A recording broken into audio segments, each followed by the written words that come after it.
Olá para todo mundo. Estamos começando a nossa última rodada com os estados e hoje nós temos aqui o pessoal de Alagoas, os representantes de Alagoas, do Rio Grande do Sul e do Pará. E antes que o Fernando, nosso mediador, aí faça as apresentações e comece o nosso debate, eu queria lembrar que se a sua internet estiver meio instável, prefira assistir pelo celular. O 4G geralmente é melhor. Outra coisa, se tiver no notebook ou se tiver no desktop ou mesmo no celular, utilize o Chrome. O navegador Chrome é sempre melhor, tá? E prefira usar o fone de ouvido porque o som melhora bastante.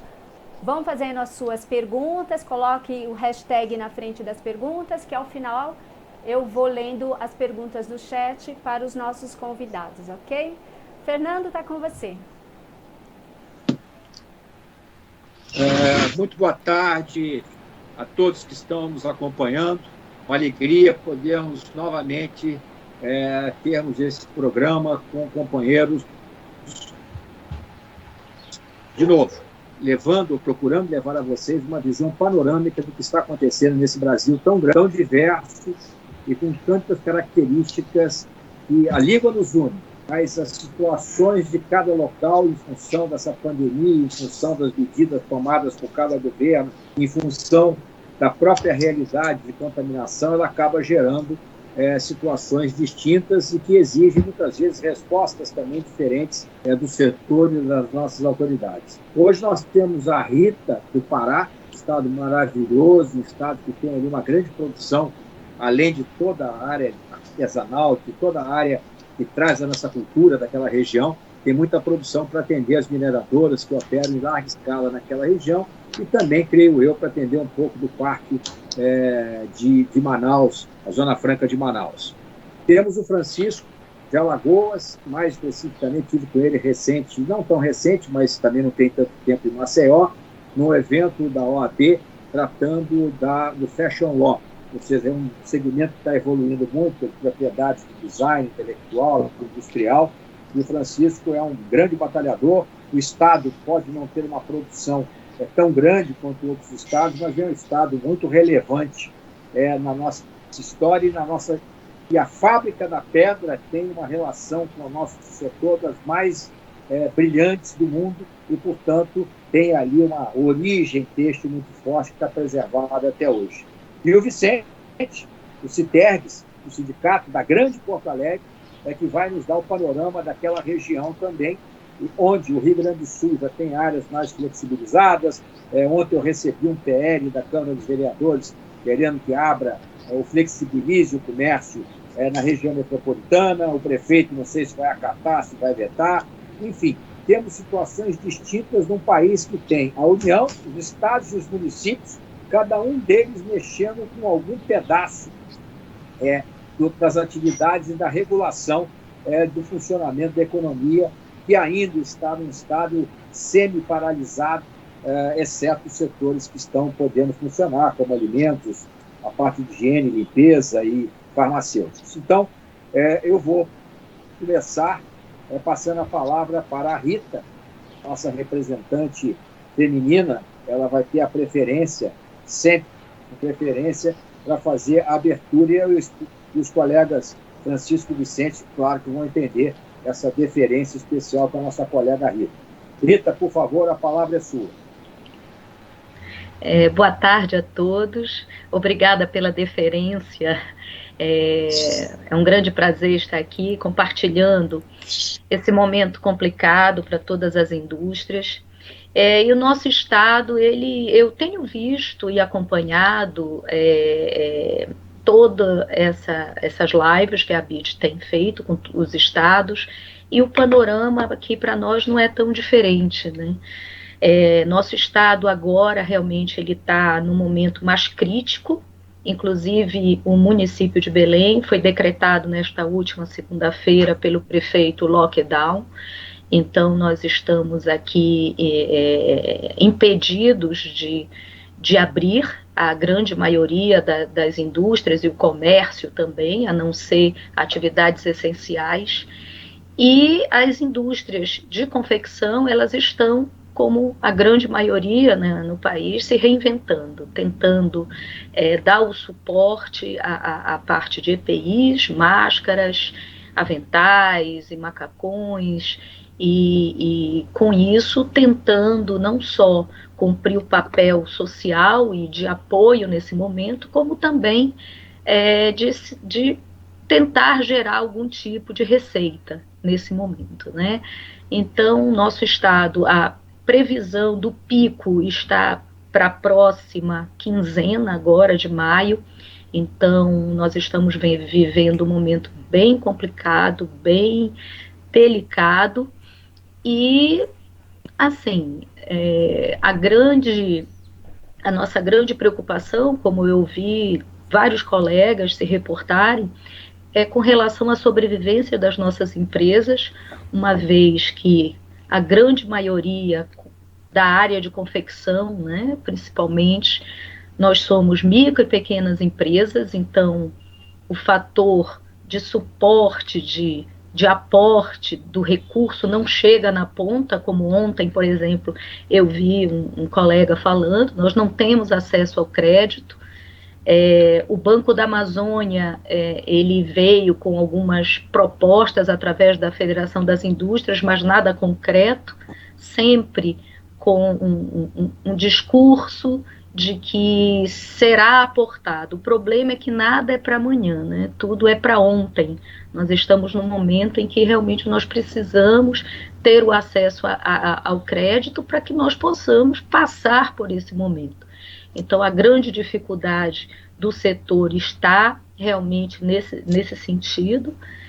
Nós não temos o acesso ao crédito, nós temos uma dificuldade muito grande de interlocução com os agentes financeiros, né? E a realidade como um todo no Brasil. E, como sempre, os micro e pequenos ficam mais fragilizados com toda essa situação. Na área têxtil, nós temos a Companhia Têxtil de Castanhal, que eu falei com o presidente, é um outro presidente de sindicato também, e ele está também com a dificuldade do acesso ao crédito para poder realmente equacionar essa situação dentro desse momento delicado que o país vive. Em linhas gerais, presidente, o que nós realmente estamos bem preocupados com relação a todo esse cenário onde nós não temos perspectivas de aporte, de suporte de um crédito, onde nós possamos ter a garantia de poder continuar trabalhando após esses 60 dias. A grande maioria das micro e pequenas empresas aderiram à medida provisória, à medida em que nós fizemos os contratos de suspensão, né, os contratos de trabalho, mas a realidade é que após esse período, como é que a coisa vai funcionar? Nós temos aqui no estado do Pará, nós não temos indústrias têxteis, então a nossa matéria-prima, ela vem toda do sul, sudeste, nordeste, temos muita dificuldade em relação a isso. Então, além de todas as adversidades, nós ainda nos deparamos com essa situação, que está bem complicada. Então, em linhas gerais, o setor ele está nessa situação. Rita, antes de eu passar a palavra para o nosso próximo convidado, a produção aí da região da confecção, ela é muito destinada para atender aos EPIs, ou os uniformes das mineradoras, etc. Uhum. Eu estou correto nessa certeza? Correto. A grande força aqui da confecção é voltada para os uniformes profissionais, em função até dos grandes projetos que acontecem dentro do Estado. Então, a maioria das indústrias de confecção atende a essas demandas. De EPIs. Agora, as mineradoras estão funcionando, tá certo? Porque o minério está sendo exportado. Interrompeu-se a compra para esse tipo de produto, porque a Vale está exportando, o outro tem projeto. Isso está funcionando. Essa demanda cessou ou vocês não estão produzindo só por uma decisão governamental, mas teria demanda? Essa é que é a minha pergunta principal. Não, a demanda ela existe, mas ela caiu bastante, né? Até Mesmo na Vale? Mesmo nos grandes projetos, né? Então, eles têm uma reposição de uniformes que caiu bastante em função até deles terem feito algumas suspensões e afastamentos e férias coletivas, né? De muitos dos colaboradores deles, e houve uma desaceleração mesmo. E agora, como a grande maioria das indústrias do Estado, as indústrias de confecção estão situadas aqui no município de Belém, com esse decreto nós fomos forçados a desacelerar mesmo, a não ser aquelas indústrias que estão atendendo a área médica. Fora estas, nós tivemos que realmente fechar. Perfeito. Obrigado, Rita. Vamos agora continuar, agora vamos para o Nordeste, vamos para o Francisco. Francisco, conta para a gente como é que está lá Alagoas, como é que está a situação do vírus, como é que estão as indústrias, qual é o mercado principal que vocês atendem, é um estado maravilhoso, mas como é que está aí a vida, a difícil vida nesse momento aí em Alagoas? Francisco, abre o seu microfone, tá? Tem que abrir o microfone. Seu microfone está fechado. Tem que abrir o microfone.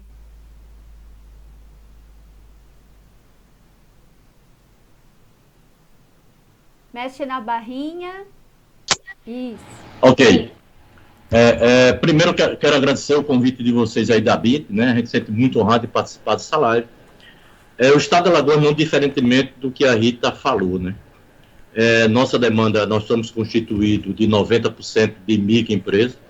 Você fez uma deferência em relação à nossa fábrica da pedra, infelizmente, ela foi fechada.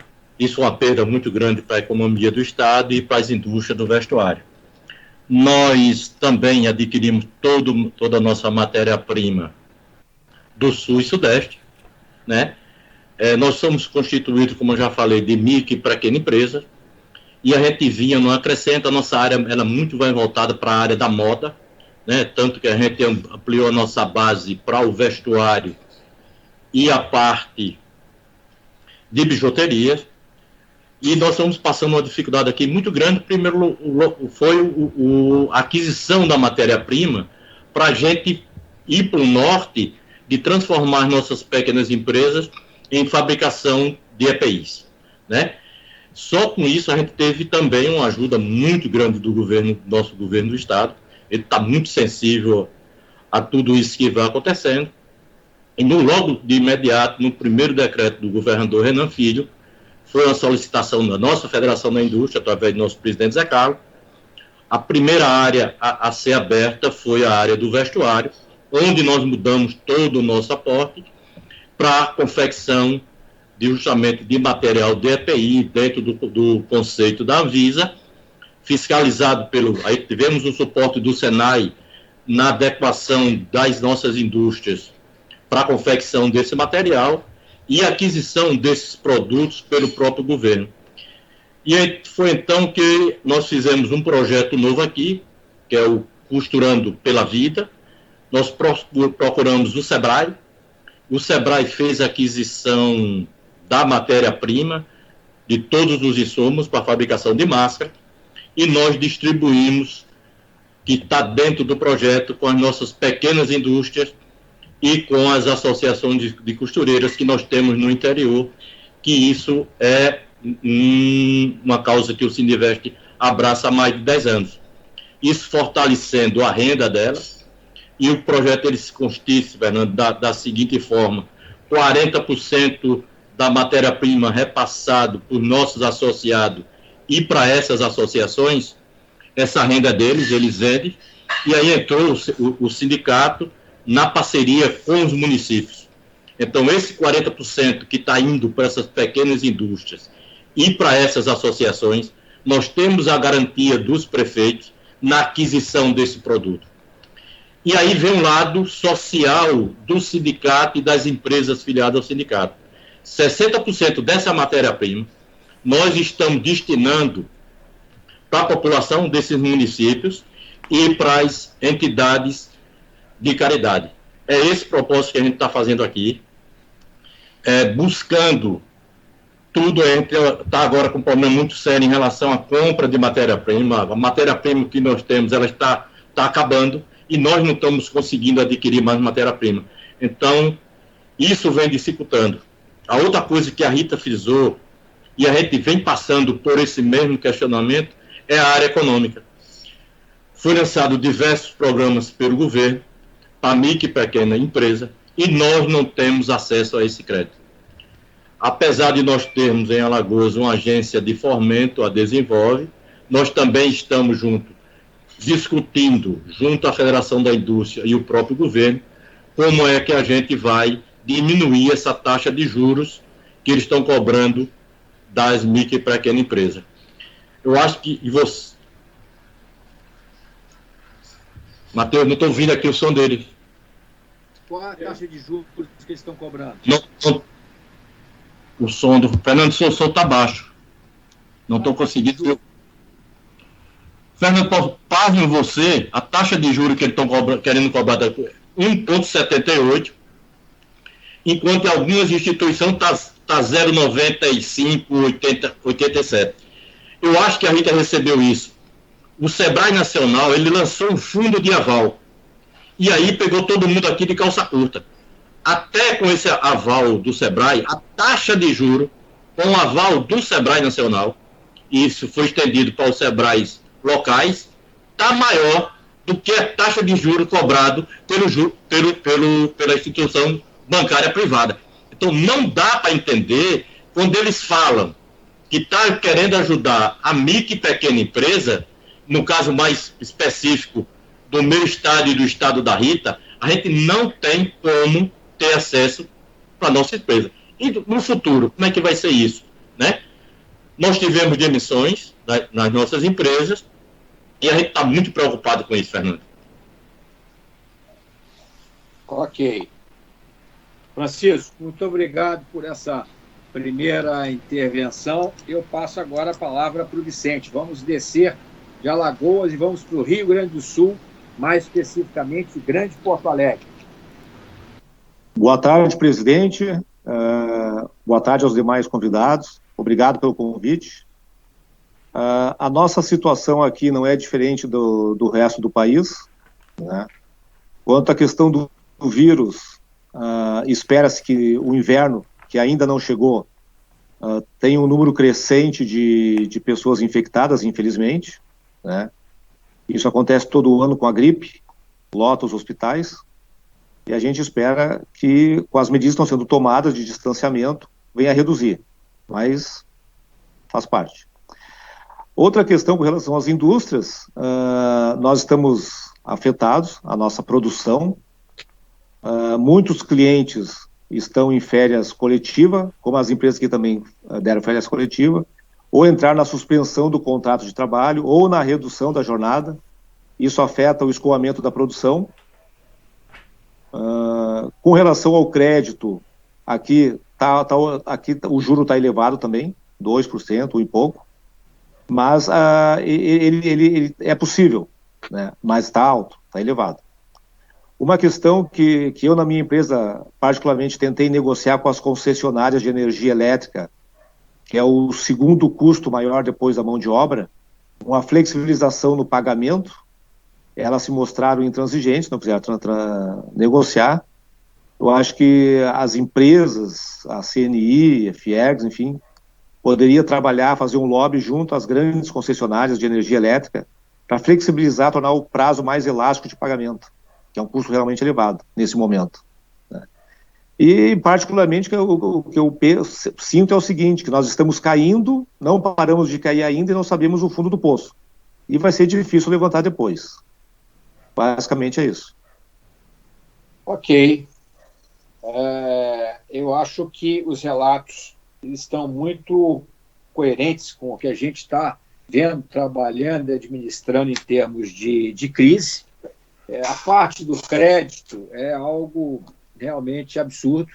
Hoje, por exemplo, está aqui, pequenas empresas tomam menos crédito que o previsto, aquela linha do BNDES E aí é uma primeira pergunta que eu gostaria de fazer. O BNDES, há uns 30 dias atrás, anunciou aquela linha, junto com os bancos privados, de 20 bilhões para esse mês de abril, 20 bilhões para o mês de maio, para pagamento da folha salarial. Esse dinheiro teria juros de 3,75, que é a Selic atual, e 36 meses para pagar, e uma carência que até agora, desse dinheiro disponibilizado, só 7 bilhões dos 20 bilhões foram utilizados. E aí começa toda aquela burocracia, CND, etc, etc, etc, etc.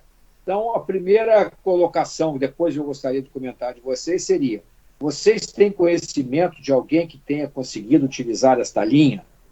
Esse é um lado. Então, crédito tem sido de manhã, de tarde, de noite, a nossa discussão com a equipe econômica, que está consciente disso. Agora, o que nós temos colocado, e aqueles que estão nos assistindo novamente hoje talvez estejam um pouco cansados de ouvir isso, é que esse tema é um tema que não vai se resolver se nós não formos muito mais radicais na decisão de conceder esse crédito. Mal comparando, é algo assim: o governo definiu dar esse auxílio emergencial de R$600 por pessoa que não tem uma renda fixa, que não tem emprego, etc. E não está perguntando muita coisa, apesar da burocracia também existir. Mas é algo bem amplo. Se o crédito não tiver uma visão da mesma forma, com garantia do Tesouro para o emprestador, e com prazo adequado e com juro adequado, não vai adiantar nada. Porque não tem como as empresas sobreviverem e ultrapassar esse momento se elas não tiverem alguma liquidez. Elas não estão faturando, a maior parte delas. Máscara ajuda, mas não é a solução, evidentemente. E, ao mesmo tempo, as contas estão aí, os salários, isso, aquilo, aquilo outro. Então, essa é a cruzada. Crédito não serve de consolo, obviamente que não serve, mas não é um assunto só do têxtil e não é um assunto só do Brasil.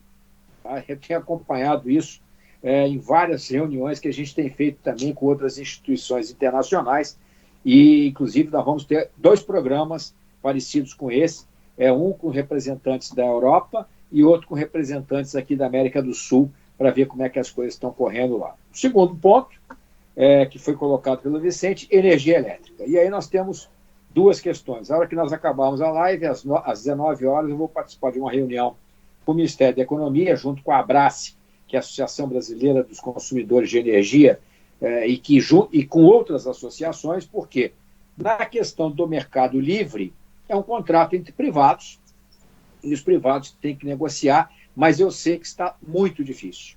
Tá? Então, está aumentando o grau de judicialização nessa questão. O outro lado, mesmo que você acerte-se com a sua comercializadora no Mercado Livre, você tem a distribuidora. E nesse contrato você tem uma demanda contratada. E nós estamos brigando para que essa demanda seja interrompida como fator de cobrança e venha o consumo efetivo.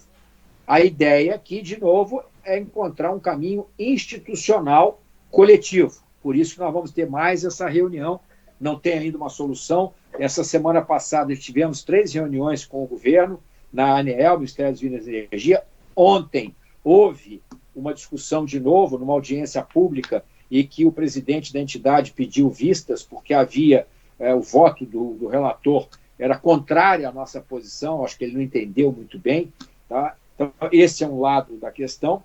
E o lado da energia livre é um assunto que eu estou sentindo que ela está judicializando, que tem havido muita intransigência, né? Já soube de casos de fechamento de contrato, sim, mudaram, reduziu um pouco o tamanho da contratação para compensar lá no final. Algumas soluções vieram, mas não é a maioria. Tá? E o outro tema é o tema da volta ao trabalho, porque tudo isso são paliativos.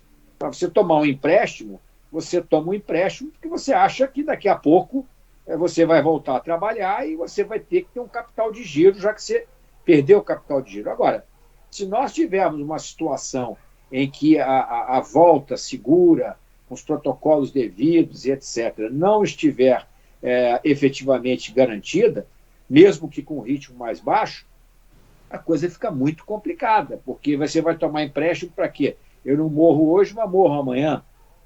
Nesse sentido, São Paulo pretende anunciar, dia 8, a abertura, a flexibilização, não completa, mas a flexibilização de várias áreas para que as atividades voltem a funcionar. Entre elas, vocês estavam falando de insumos, e que nós queríamos que fosse antes, queríamos que São Paulo abrisse dia 4, pelo menos para poder pegar o Dia das Mães, que é uma data importante. Mas não vai abrir, mas entre as atividades flexibilizadas, além do varejo, propriamente dito, de escoamento de roupa, aquelas que atendem às necessidades de matérias-primas para fabricar as máscaras ou outros objetos ou artigos médicos hospitalares, seja de tecido, seja em TNT, seja que matéria-prima que for. Então, o quadro é mais ou menos esse. O que eu posso dizer é que a agenda de trabalho está no crédito, hoje, da BIT, na energia elétrica, na questão dos protocolos de volta, porque não vai ser uma volta igual, acompanhar o consumidor naquilo que está voltando, e aí eu gostaria de ouvir o Vicente, porque algumas áreas lá do Rio Grande do Sul já abriram, como é que está esse consumidor, Santa Catarina, Paraná, mas mesmo que não abra como um todo, começa a dar uma descomprimida na sensação de clausura, digamos assim, dos negócios. E também o Francisco sobre essa questão da volta ao comércio, se está um fechamento muito grande, e a Rita já falou do lockdown.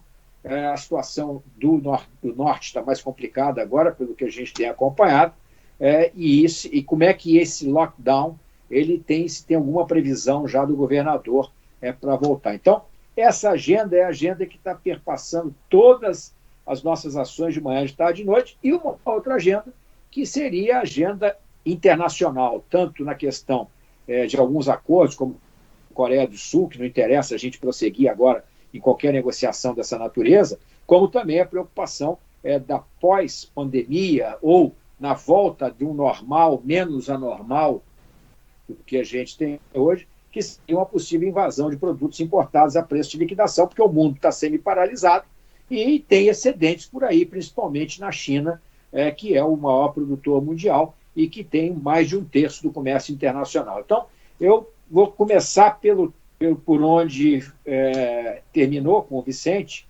falando um pouco. Você tem alguma notícia do consumidor nas áreas que já voltaram? Na questão da energia elétrica, o que você poderia colocar? Qual é o seu tipo de contrato? Você está no mercado cativo? Você está no mercado livre? Como é que você está funcionando e o que você está vendo lá no Rio Grande do Sul nessas negociações? Perfeito. Bom, nós estamos no mercado livre. Por isso que quando eu fui negociar com a concessionária e com a distribuidora, pensei que ia ter um pouquinho mais de sensibilidade por parte deles, mas não foi o que aconteceu, infelizmente, né? Só para ilustrar, a concessionária me sugeriu o pagamento no dia do vencimento de 80% do valor da fatura, e os outros 20% poderiam ser parcelados em 6 vezes, com juros de 2% ao mês. É um absurdo, é uma piada. Mas, enfim, foi essa a proposta deles.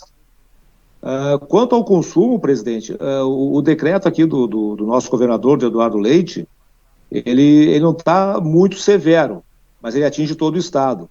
Alguns prefeitos, aqui inclusive da região metropolitana, se rebelaram e flexibilizaram a abertura do comércio. Mas o governador, junto com o Ministério Público, vai acionar essas prefeituras, já comunicou. E a medida próxima que ele está tomando, ele está dividindo o estado em 21 micro-regiões e vai proporcionar a abertura do comércio, enfim, conforme o andamento da pandemia. Aquelas regiões, por exemplo, a região metropolitana, a região mais ao norte do Rio Grande do Sul, que tem muitos casos de pessoas infectadas, infelizmente de óbitos, vão ter uma abertura mais enérgica, vai ser mais enérgico, vai ser mais tarde. Mas aquelas regiões que não tem nenhum caso, a abertura vai ser maior, não vai ser tão gradual, né? Só para exemplificar aqui, Porto Alegre, nós estávamos com as indústrias fechadas por um decreto do prefeito, ele liberou agora a partir dessa segunda-feira. Então, a partir de segunda-feira, voltaram 39 mil trabalhadores da indústria a trabalhar novamente, que estavam em casa, né? E algumas áreas do comércio, aqueles serviços essenciais, farmácias, bancos, lotéricas, que estão permitidos. Mas lojas e shoppings está tudo fechado. Ok. Eu não sei se você pode compartilhar conosco ou não. A sua decisão foi aceitar aquilo que foi oferecido pela comercializadora ou foi judicializar? Não, nós pagamos. Não judicializamos e não aceitamos. Seria muito mais caro, né? Então, como nós tínhamos o dinheiro em caixa ainda, pagamos na data. Perfeito. Tá bom. Francisco, fala um pouco aí, teu microfone está fechado. Como é que você está no que diz respeito à questão de comércio? Está tudo fechado, não está fechado? Como é que está Maceió? Como é que estão outras regiões do estado? O decreto nosso ele vai até o dia 5, agora de maio, e o governador fez algumas flexibilidades. Está aberto as lojas de material de construção, está aberto algumas lojas de venda de tecido e aviamento por conta da produção de máscaras, e está aberto a indústria da construção civil. Então, essa foi aberta, foi justamente aonde a área do vestuário passou a ser fornecedor desse produto das máscaras e aventais. Isso foi flexibilidade. E vocês falaram da parte da energia. O nosso governador, ele fez, a gente tem a taxa de iluminação pública, junto com a prefeitura, e ele retirou esse pagamento para a micro e pequena empresa aqui do estado. Então, isso já nos deu uma ajuda muito grande. Mas, voltando na parte econômica, todas as federações, ela tem um núcleo chamado NAC, e da nossa federação não é diferente, nós temos, e a gente vem acompanhando para e passo, porque eu sou um dos coordenadores dessa unidade. Então, o Brasil inteiro não está conseguindo os financiamentos também pelo BNDES, porque quem está operando o BNDES são os bancos oficiais, e eles não querem trabalhar com a taxa sem ganho. Então, isso também está amarrando, entendeu, Fernando? Então, para a gente, por exemplo, a gente vê como eu for reabrir, como é que eu vou reabrir isso? Né? Então, como nós temos micro e pequenas empresas, e aí vai dar uma dor no nosso coração, mas muitos companheiros nossos, que são fabricantes, vai ter que, infelizmente, sair um pouco de mercado e a gente arranjar uma forma como ajudá-lo através da Federação da Indústria e do próprio sindicato. Essa é a nossa visão aqui. Perfeito. Rita. Diga, presidente. Você falou que o governador decretou o lockdown. O governador, ele participou de um programa nesse fim de semana, que eu assisti uma parte dele junto com o governador Eduardo Leite, como estavam lidando com o problema do coronavírus. E ele falou que estava comprando muitos respiradores, etc. Há alguma previsão do lockdown ser flexibilizado, ou isso não tem nenhuma data prevista para qualquer tipo de flexibilização? Não há data prevista. Ele foi publicado, o decreto, agora segunda-feira, dia 27, então sem data realmente para qualquer tipo de previsão. Eles apenas o que nós temos notícias e que eles nos repassam é que tudo vai depender dos índices de como a pandemia vai agir, né? Então, como as previsões aqui, como eu falei, da pandemia, que ela atinja o pico na primeira quinzena de maio, eu acredito que esse decreto, ele pelo menos até dia 20 de maio, ele vai ficar funcionando, né? Então, praticamente começou agora. Nós estamos aí com os nossos leitos, não só na rede pública, como na rede particular também, já com praticamente com a totalidade comprometida, né? E nós ainda não estamos no pico. E a preocupação é exatamente essa, né? É desacelerar as atividades, tá? Comerciais, de varejo, enfim. Na verdade, o governador, ele tentou fazer isso há mais de 30 dias atrás. O problema é que realmente a população não teve uma grande conscientização com isso.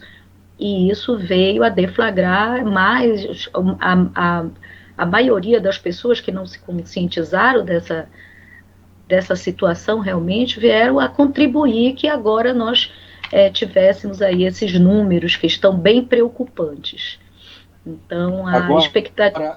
Supermercados, farmácias estão funcionando? Não, todas as atividades consideradas essenciais, elas estão funcionando, né, com todos os cuidados, uso de máscara e a parte de higienização. Por exemplo, a venda de tecidos e aparinhos para a fabricação de máscaras como uma certa essencialidade para gerar renda? Sim, alguns que tiveram que se cadastrar, né, e provar que tem dentro do seu foco de venda artigos que sejam voltados à área de EPIs. Estes, sim, continuam abertos. Mas, inclusive, a loja de tecidos? Algumas delas, sim. Algumas. As que têm como foco a venda de tecidos hospitalares, TNT e tal. Porque existem algumas lojas de tecido que são mais voltadas para moda. E aí não foi permitido. Agora, o grande problema é que, como a população está realmente muito preocupada e os índices estão, assim, bem acelerados, os próprios colaboradores, eles não se sentem encorajados em fazer qualquer tipo de ação de volta ao trabalho, entendeu? Então, a grande maioria, nós temos muita dificuldade em conseguir que eles possam voltar até a atividade. Eles estão bastante assustados em função desses números que estão dobrando, né, e acontecendo aí rapidamente. Então, nós estamos aí em meio a uma situação que, por mais que nós tenhamos a demanda, nós não temos como produzir em função da dificuldade da matéria-prima, que como nós temos aí que brigar por preço e temos que lutar contra vários outros agentes, né, fornecedores, indústrias fornecedoras de outros estados, então nós temos que pegar essa matéria-prima de fora. Uma matéria-prima para chegar aqui, um tecido vindo do sul, nós temos como receber aqui com 20 dias. Né? Então, tudo isso dificulta a nossa competitividade nesse momento. Sim, mas aí uma pergunta, eu engato numa para você e para o Francisco, já que você já está com a palavra. Essa dificuldade, essa distância sempre existiu. Ela deve ter piorado agora com a dificuldade de transporte, porque caiu o transporte de carga do país. Quer dizer, a falta de matéria-prima ela é derivada dessa questão logística, que ela dobrou de tempo, eu não sei qual é o timing que vocês estão encontrando aí agora, ou mesmo impossibilidade de ter frete para ir. Como é que é isso? Para Francisco também vale isso.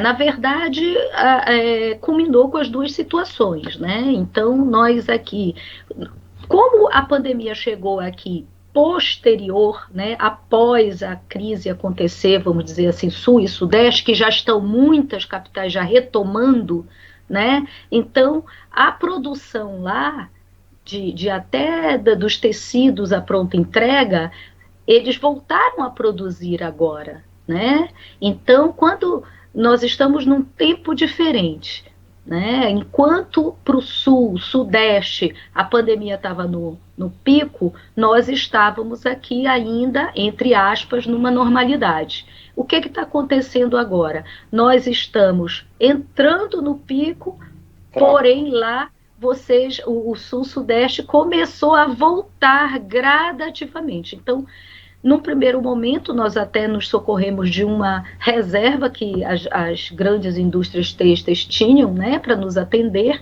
de um estoque, só que aí ela também freou, porque ela estava esperando a demanda acontecer.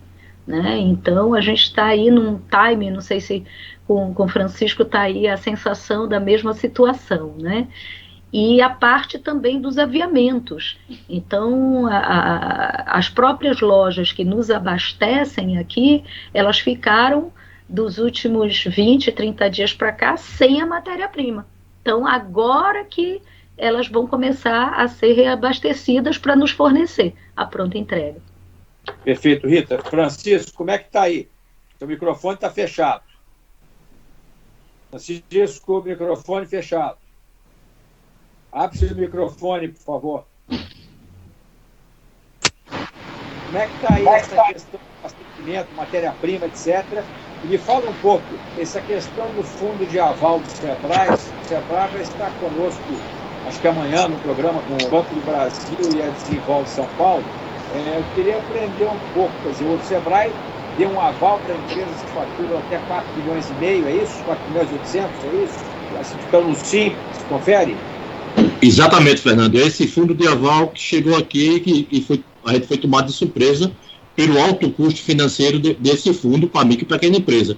Mas esse dinheiro você pode tomar em qualquer rede privada ou você pode tomar também além do específico da Caixa Econômica Federal. O convênio entre Sebrae e Caixa Econômica. Desculpa, repete que eu ouvi mal. Fala. O convênio do Sebrae, ele é específico para a Caixa Econômica Federal. Ah, tá. Tá? Entendi. Então, isso, quando a gente vai até a Caixa, nós procuramos, mandamos o nosso pessoal ir lá, e infelizmente ficou inviabilizado, até com o próprio fundo de aval, que era uma questão que a gente vinha discutindo muito em relação ao fundo de aval do Sebrae locais para micro e pequena empresa, porque muitos deles não têm essa garantia, né? E quando você parte para outras instituições, a garantia é 130%. Se você tem 130% quando ele está em garantia, não vejo necessidade de você pegar empréstimo. Me diz uma coisa, esse fundo de aval, para você poder utilizar o fundo de aval, você tem que se habilitar junto ao Sebrae de alguma maneira, apresentar documentação, balanço, como é que funciona? Não. Você vai diretamente à Caixa Econômica, eles exigem todos os balanços da micro e pequena empresa, tá certo? Depois de ser aprovado, ou seja, você passa pelo mesmo questionamento das outras instituições. Você tem que ter certidão até de nascimento de mamãe, né? A grande realidade é essa.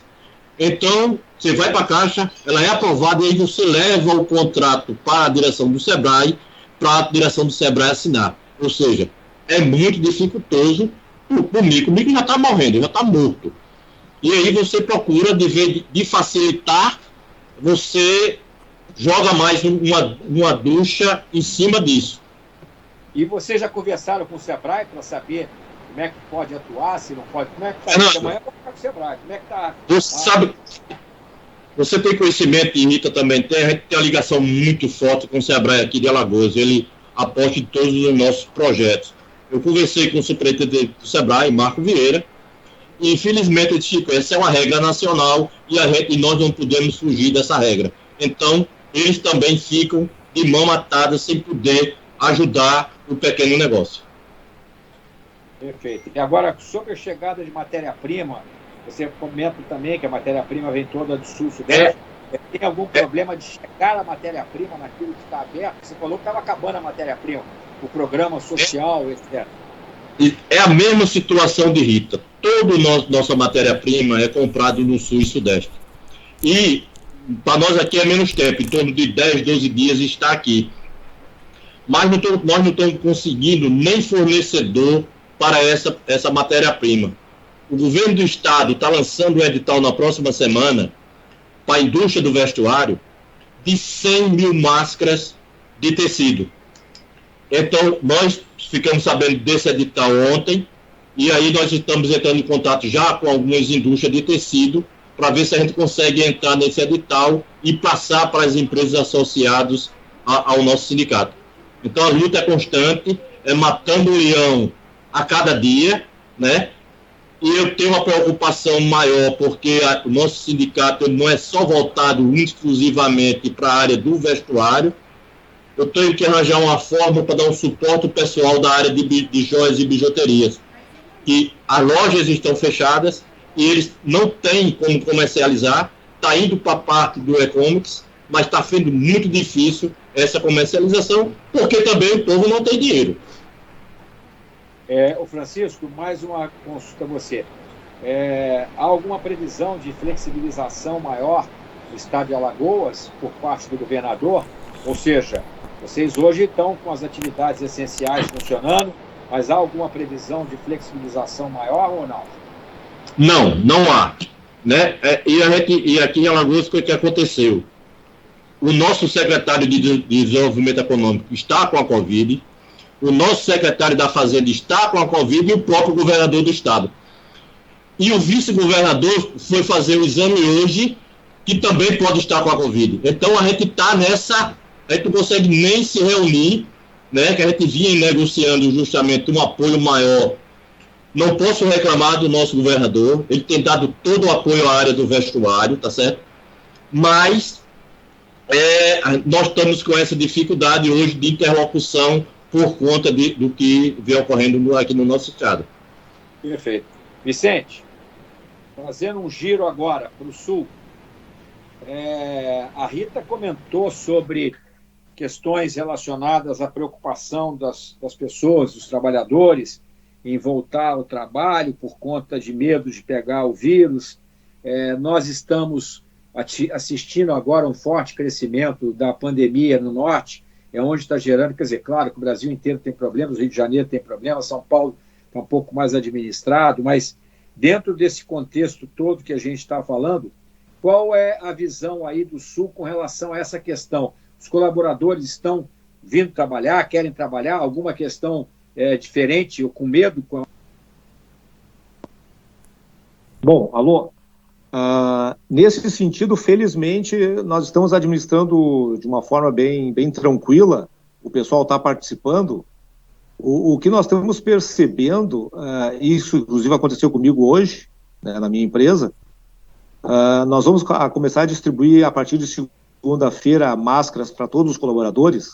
Eu fui buscar no mercado aquela máscara PFF2, que tem uma válvula à direita ali, o tipo bico de pato. O mês passado nós pagamos R$ 2,20 cada máscara. Hoje estavam me cobrando R$ 25 cada máscara, a unidade. Né? Então nós optamos por aquela máscara descartável que está a R$ 1,94, mas também já foi mais barato. Mas assim, nós estamos fazendo aquele distanciamento nos restaurantes, nas indústrias, distribuindo álcool gel em todas as seções, nas indústrias, no ônibus que transporta os funcionários, álcool gel nas seções das empresas, distribuindo máscaras. Então, quanto a isso, o pessoal não está temeroso ainda, né? Porque aqui ainda está controlado a pandemia, felizmente, né? Até ontem, não sei os números de hoje, mas até ontem nós tínhamos no estado 49 óbitos. Não sei hoje, porque eu não entrei, não me atualizei hoje. Mas o grande pico que se espera é no inverno, que está por vir agora em junho e julho.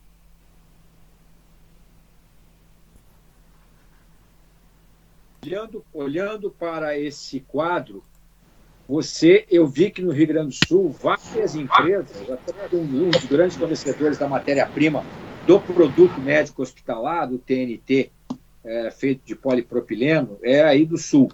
Eu vi várias iniciativas de empresas de confecção que realmente entraram de cabeça nesse processo e, digamos, a partir daí estão conseguindo até gerar uma renda bastante razoável para cobrir parte das suas despesas nesse momento. Você você valida isso que eu estou comentando com você agora? Perfeitamente. Felizmente, essa está sendo a opção. Mas como tu colocaste logo na introdução da live, isso ameniza, mas não resolve o problema. Né? Porque o foco não é produzir máscara, não é produzir aventais, né? É o nosso foco, a nossa vocação é outra, né? Mas claro que ameniza, é uma opção. Como todo mundo está se reinventando, é uma alternativa. Perfeito. Lígia, temos alguma consulta, alguma observação dos nossos assistentes, das pessoas que estão nos vendo, Lígia? Tem. O pessoal aqui, eles continuam falando muito sobre a questão do crédito, né? Inclusive o Luiz Carlos, lá de Juiz de Fora, que já nos acompanhou ontem, ele retoma que você tem uma proposta, você falou de uma proposta, né? E ele gostaria de saber com quem essa proposta já foi encaminhado, se existe um aceno do governo, e ele até coloca aqui que a ABIT, ou você, é a esperança que eles têm. Bom, gente, nós temos isso sim colocado, não só através da ABIT, mas hoje nós estamos finalizando um documento para encaminhar ao presidente do BNDES, mas nossa relação é direta com o Ministério da Economia. O Ministério da Economia está sim sensível a essa questão, mas a solução ainda não foi dada. A nossa visão é mais radical com relação a esse ponto, porque banco privado nunca fez e nunca fará política anticíclica. Não é o papel dele. O risco aumentou, as empresas estão paradas, exceto aquelas que estão funcionando para atender as necessidades daquele comércio que está lá, e, consequentemente, claro, tem situações esdrúxulas como essa que o Francisco colocou, que um fundo de aval vale menos do que uma linha dos bancos. E os bancos têm procurado. Ontem eu tive uma informação, eu não vou falar nem o banco nem a empresa, mas uma proposta de um banco comercial para um cliente bom, quer dizer, peneirou lá e ofereceu um dinheiro por um ano, tá? A 8% ao ano, com 3 meses de carência e 9 para pagar. Eu acho que é um dinheiro caro para as condições atuais da economia. Para mim, dinheiro para sustentar minimamente a situação atual é no máximo a Selic. No máximo a Selic, porque você não tem atividade, você não pode ficar empilhando papagaio. E uma outra coisa que nós estamos, que o Luiz Carlos comentou, Luiz Carlos, nós estamos aí nessa cruzada, é a questão do diferimento dos impostos. O federal diferiu, mas não teve perdão de imposto. Houve uma dilatação do prazo de pagamento, porque se a economia não voltar, daqui a pouco você está com 2 impostos para pagar. Claro que um deles talvez você não tenha para pagar, porque você não estava operando. Então, o faturamento é pífio ou nenhum, então não vai acumular. Mas o fato é que você vai estar empilhando, você está jogando para frente na expectativa de que você volte a trabalhar e tenha o capital de giro para voltar. Então, esse empréstimo é para o pequeno empreendedor, para o médio empreendedor que está sangrando nesse momento, ele possa, na hora de abrir, ter um capital para comprar matéria-prima, para pagar os seus funcionários, para pagar energia.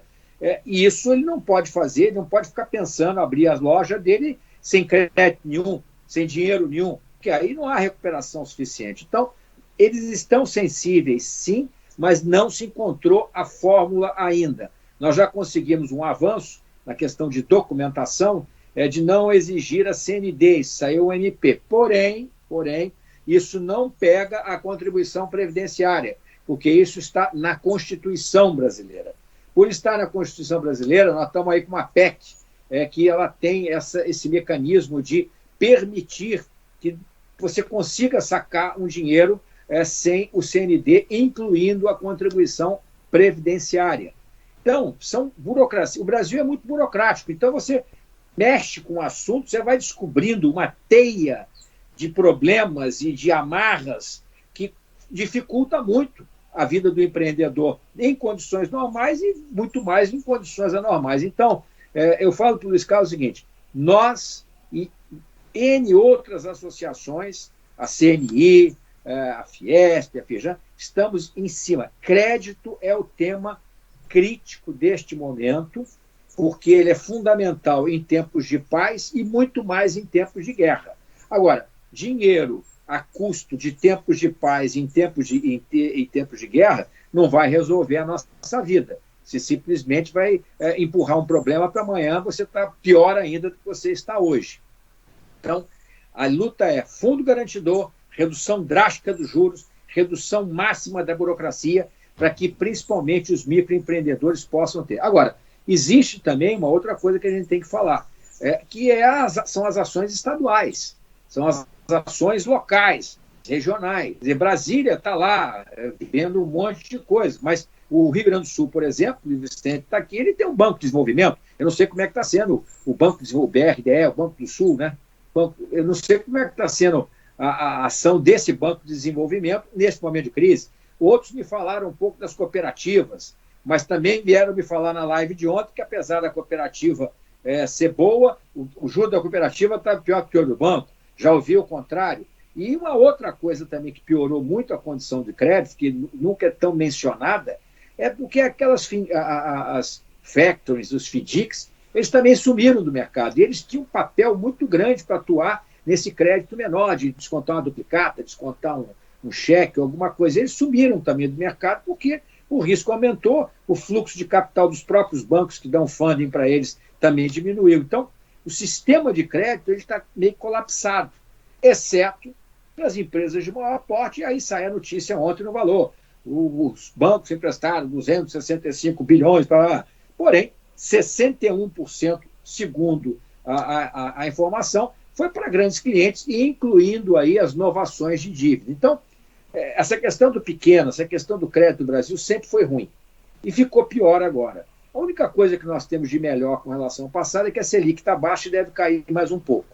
Mas isso não chegou ainda na ponta. Então, nós estamos nisso, Luiz Carlos. Eu acordo, vivo o dia, deito com juros na cabeça e condição de crédito na cabeça. Então, nós vamos chegar lá. Agora, nós não podemos chegar lá com o paciente já sem condição de receber esse oxigênio para poder ressuscitar e ter uma condição melhor de ultrapassar esse deserto. Então, todo dia em várias fontes. Ministério da Economia, BNDES, escrevi carta para banco privado, pegando um exemplo que me foi dado, ilustrando para o presidente do banco, para o presidente do banco, diga-se de passagem, esse presidente foi muito digno, muito correto, ele me respondeu uma mensagem, um diretor executivo dele veio me procurar, ele falou, resolvemos o problema lá do que você relatou. Eu falei, tudo bem, fico muito contente, obrigado pela deferência, mas aquilo é uma gota no oceano, tem dezenas e centenas de milhares de problemas dessa natureza.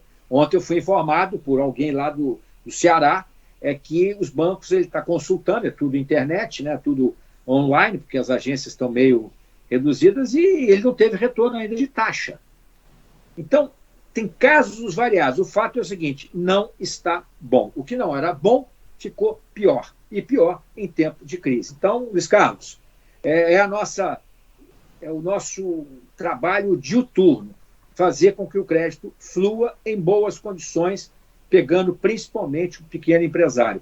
E, obviamente, também pegando a empresa de grande porte, porque ela pode ajudar os seus fornecedores, a sua cadeia de suprimentos, porque ela, por ser grande, ela pode irrigar um pouco de crédito. E o nosso setor, é bom que se diga, nós faturamos em torno de 15 bilhões de reais por mês. Tá? Nós temos de crédito na praça, dados por nós, para nós mesmos, quer dizer, o têxtil dá para a confecção dá para o varejo, pelo menos uns 50 bilhões de reais. Ou seja, o setor é um grande doador de crédito para os seus elos, para os elos que o compõem. É a realidade. E nossa última pesquisa sobre o quadro, mais da metade dos investimentos feitos pelo nosso setor é feito com capital próprio. Ele precisa de lucro, de gerar caixa para poder investir, porque nunca houve um capital barato para o cara poder aplicar e ficar confortável com a taxa de retorno da economia real que ele vai obter. Então aí é uma missão duríssima, deveria ser mais fácil. Ontem eu falei, dinheiro de helicóptero. Sinceramente, claro, tem preocupações de Tribunal de Contas, Ministério Público, o gestor público hoje está sob um escrutínio brutal, ele responde com o CPF dele, ninguém paga advogado para ele, qualquer coisa, gestão temerária, coisa que o valha, acaba levando a ele uma situação problemática na pessoa física. E eu acho que nós vamos ter muito problema para os gestores públicos depois de passar a pandemia, por um monte de coisas que estão aí sendo tomadas, e não é o suficiente. Mas na prática é mais ou menos o seguinte, gente, é o pequeno empreendedor, você tem quanto? Você paga quanto de folha? Eu pago tanto de folha, quanto é fornecedor? Tanto. Então vai lá, leva o teu balanço, tem um fundo garantidor, você vai levar, sei lá, 2 meses da sua despesa corrente e volta aqui depois para a gente ver como é que foi, vai dar uma carência, quase que um fast track, chegar ali, pagou, mostrou, levou. Estou exagerando um pouco no exemplo. Agora, se começar certidão, pá, pum, tá, sai do banco, vai para o Sebrae, carimba, eu entendo o gestor público, mas isso não é o suficiente para um país que está em guerra, assim como outros países estão. Não estou dizendo que o mundo está perfeito, não. Tem lido muita coisa complicada em outros lugares, mas é o desafio que a gente tem e a associação está trabalhando diuturnamente nessa questão. Ok, a gente tem uma pergunta aqui direcionada ao Francisco. Francisco, o Jorge Peixoto pergunta para você como é que você está vendo esse movimento de mudança do calendário de moda. Como é que você teve acesso à carta que soltaram? Fala aí pra gente. Para a gente foi realmente um desastre, né? Tudo isso que está acontecendo, principalmente para a indústria da moda do nosso estado. Porque nós vimos numa crescente, né? Nós vimos participando do Minas Trend, do Rio Fest, e com toda essa paralisação, o investimento que as indústrias da moda de Alagoas veio fazendo, então isso foi mais uma penalidade que a nossa indústria da moda teve, né? Porque nós nos preparamos para ir para esses eventos, foi adquirida a matéria-prima, tudo, e infelizmente com a pandemia nós tivemos que recuar e todos esses eventos foram paralisados.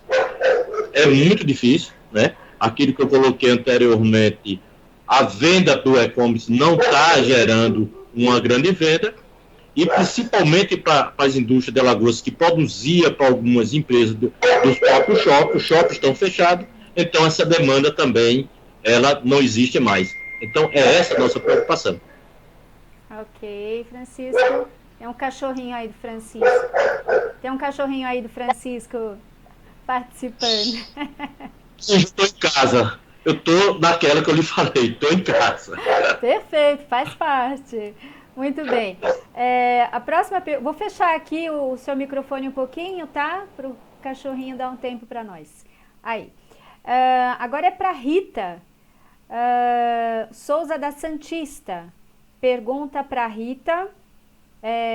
Nosso estado, Pará, encontra-se muito dependente da indústria de exploração mineral e de base.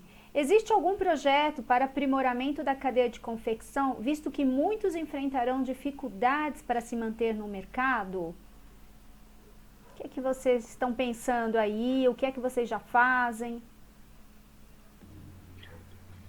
Dentro da Federação das Indústrias, nós temos a Redes FIEPA. A rede é um braço da federação onde nós organizamos e fazemos essa linha de negócios entre as demandantes, que no nosso caso a maioria são as indústrias de mineração, com os fornecedores locais, né? Então nós temos todo um suporte onde nós linkamos essa cadeia de demanda com as indústrias locais, né? Mas é como eu havia dito ao presidente ainda há pouco, né? Que eu me pronunciei aqui com relação a essa competitividade. Apesar de nós termos aqui inúmeros projetos e a demanda realmente ser grande, nós ainda temos que o desafio maior é na competitividade em relação aos preços de fora, né, dos outros estados, para produzir aqui dentro internamente. Então aqui nós temos a dificuldade da logística com relação... Congelou a Rita aí um pouquinho. Já tinha acontecido isso, eu tinha visto uns minutinhos atrás, mas ela tinha voltado. Acho que... Rita, você nos ouve? Opa, deu uma... Voltei? Voltou. Voltei. Pois é, então o que acontece? Nós temos a dificuldade logística, né? Nós temos...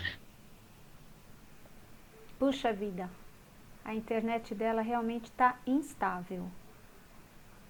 Então eu vou ver se ela volta. Última tentativa aí pra gente avançar, senão ficamos parados. Acho que agora tá demorando um pouquinho mais. A internet hoje eu estou sentindo que está ruim, quase que no Brasil todo. Enfim, eu vou caminhar com outra pergunta, e aí quando a Rita voltar, ela conclui o pensamento dela. A próxima pergunta, Fernando Pimentel, e também uma rodada para quem puder falar, é se há algum estudo do número de desempregados já no setor. E aí perguntam como é que está em Belém, como é que está, né, por aí a questão dos índices de desemprego. Fernando, pode falar? Bom, essa é uma pergunta muito importante para o momento atual. O que nós estamos olhando ainda em caráter estimativo, até porque os registros de governo, CAGED e IBGE, eles não estão funcionando. O CAGED, ele migrou, a fonte de informação ia passar a ser esqueci lá, o E-Social, acho que aquele informativo. E-Social. É isso mesmo. Então, eles não estão funcionando, não tem dado, estamos sem dados. Agora eu vou falar o que a gente está enxergando. Vamos lá. Nós tivemos 2 meses e meio, bem, janeiro, fevereiro, e até meados de março foi razoável. Eu diria até que um pouco mais, até pegaria um pouquinho março. Mas no dia 23 foi decretada a quarentena no estado de São Paulo, fechamento de fábricas, e aí foi uma sucessão de encerramentos. E o que a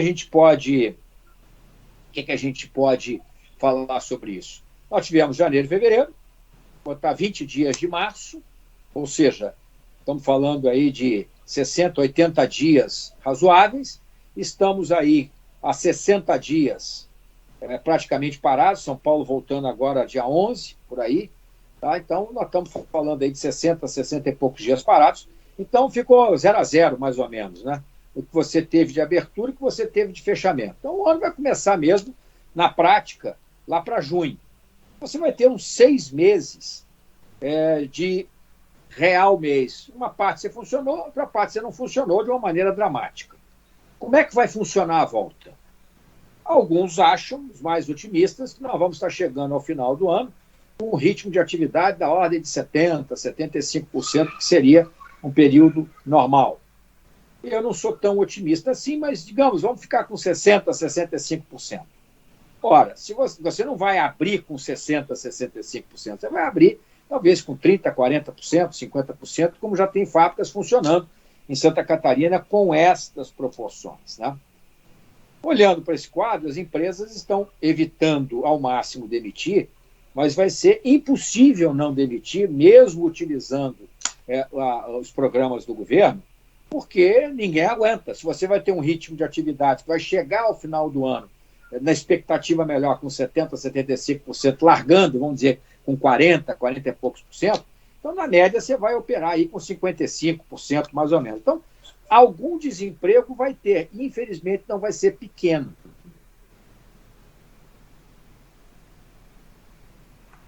É que no potencial de desemprego no setor, aquele desemprego formal, medido do CAGED, que nós estamos sem as informações dele, vai de 20% a 30% potencialmente. Porque a atividade econômica vai ficar reduzida lá na ponta, dentro da visão mais otimista, a algo como 70%, a 70%, 75%. Mais à frente, havendo uma retomada da atividade, e você em 2021 entrando num ritmo menos anormal, tomara, oxalá que isso aconteça, começam de novo as contratações. Quer dizer, no ano que o Brasil cresceu o PIB, aquele ano dos Lula, aquele bombou a economia com 7 e pouco, nós geramos mais de 65 mil postos formais de trabalho. E isso não significa que o número vai repetir, porque nós não vamos ter 7% de crescimento do PIB em 2021. Mas eu estou dando só uma ordem de grandeza, porque também quando você demite, você ajusta o quadro, você muda a tecnologia, você muda os seus processos, então a volta nunca é do mesmo tamanho do que você saiu. Então eu diria que, lamentavelmente, na recessão de 2015 e 2016, a recessão começou mesmo no segundo trimestre de 2014, o setor perdeu mais de 100 mil vagas formais naqueles 2 anos. Tá? Este ano, no segundo semestre, nós vamos perder, provavelmente, mais de 100 mil vagas formais, tudo correndo bem, infelizmente. Essa é uma visão ruim que eu estou passando, mas é uma visão mais realista desse processo. E nós temos, aí é bom que fala que nós estamos fechando um trabalho com o pessoal da FGV, com o Senai CETIC, dia 17 de maio, possivelmente nós vamos estar com ele em mãos, trabalho mapeando toda a mão de obra que está envolvida no nosso setor. Então, é muito comum a gente falar, nós temos 1,5 milhão de pessoas diretamente empregadas, no CAGED tem mais ou menos 1 milhão, aí tem os proprietários, os sócios, etc. Tem 2.600.000 pessoas dentro da PNAD trabalhando na nossa atividade, dividindo entre aquele que trabalha numa atividade industrial típica, ele sai de casa para se deslocar com aquele que trabalha numa atividade, vou chamar assim, de semi-industrial, que é uma oficina, que é um alfaiate, que é uma costureira, e que não obrigatoriamente, ele tem uma mecanização, mas não obrigatoriamente ele se desloca da sua área, ele pode trabalhar em casa. Temos a atividade de artesanato, de serviços manuais, temos os empreendedores individuais e temos os informais, capturados nesse trabalho. Então, tem 2.600.000 pessoas vinculadas aos quinais 13 e 14 dentro de alguma classificação de ocupação, seja carteira assinada, seja conta própria, seja um empreendedor autônomo, seja um MEI e seja mesmo um informal. Informal aí caracterizado como aquele que não contribui para a Previdência, aquele que não tem nenhum vínculo mais forte com os mecanismos sociais. Ora, se 2.600.000, se você botar 4 pessoas por domicílio, nós estamos falando que existem em torno de 10 milhões de pessoas, grosso modo, que gravitam ou dependem fundamentalmente ou parcialmente dessa atividade econômica e pelo emprego formal que nós temos aí, em torno de 1,5 milhão, aí considerando CAGED, proprietários, sócios, etc., é 5 para 1. Ou seja, nós temos aí, entre indireto e efeito renda, cerca de 8 milhões de pessoas, 7 milhões e meio, 8 milhões de pessoas, à luz desse grupo formal. Então, é uma atividade muito capilar, distribuída em todo o território nacional. É lamentável o que vai acontecer. A pandemia não foi uma obra do Brasil, foi uma obra dos chineses, tá certo? Infelizmente, mas a tragédia dos empregos é colossal. Muito bem, Fernando. Lígia, um minutinho. Sim. Desculpa, eu saí, voltou, que né? Faltou energia. Eu espero ter respondido a tempo para o Souza, né, da Santista. Sim. Eu não sei se chegou a registrar a resposta. A gente teve, na verdade, a sua resposta meio picada. Se você quiser fazer um resuminho breve. Pode ser. Com relação às demandas, né, que eu me reportei, que aqui na Federação das Indústrias nós temos um braço chamado Redes, que é uma cadeia de atendimentos, que nós fazemos o link entre as demandantes com as indústrias locais de fornecimento de diversas demandas, não só de uniformes, tá? Então, nós estamos atuando fortemente nesse braço para tentar criar uma forma de acatar todas as demandas, independente dessas dificuldades que nós temos aqui com logística e a falta de um incentivo fiscal aqui local. Então, a nossa competitividade ela fica bem complicada em razão desses dois aspectos, tá bom? Okay. Seria isso. Obrigada. Imagina, a gente que agradece aí você ter conseguido retornar. Fernando, aqui da nossa parte no chat é isso, as pessoas estão agradecendo, Luiz agradeceu sua atenção e muita gente depositando aí a confiança nas suas negociações. A palavra está com você para os encerramentos. Opa, microfone, Fernando. Eu agradeço muito a participação dos nossos convidados, Rita, Francisco e Vicente. Mais uma vez, eu pude aprender bastante com as palavras de todos, e eu creio que toda a cadeia produtiva que pôde participar, e esse programa fica disponível, não é, Lígia? Hein, Lígia? Oi, fica assim, o mesmo link que as pessoas entraram para assistir essa live, esse mesmo link, ele fica gravado, assim que termina, já pode assistir de novo, está lá tudo gravado. Essa crise é muito dolorosa para a gente não sair com ela com aprendizados. E eu acho que nós estamos conseguindo ver aprendizados, não só pessoais, humanos, solidariedade, etc., como também levando ao Brasil, às nossas autoridades, à sociedade, a importância de atividade industrial como a nossa, distribuída em todo o território nacional, empregando vários estratos educacionais, certo? Empregando mulheres predominantemente, melhor dizendo, e que gera renda, seja uma renda plena ou uma renda parcial, para famílias distribuídas em todos os estados, em todas as regiões.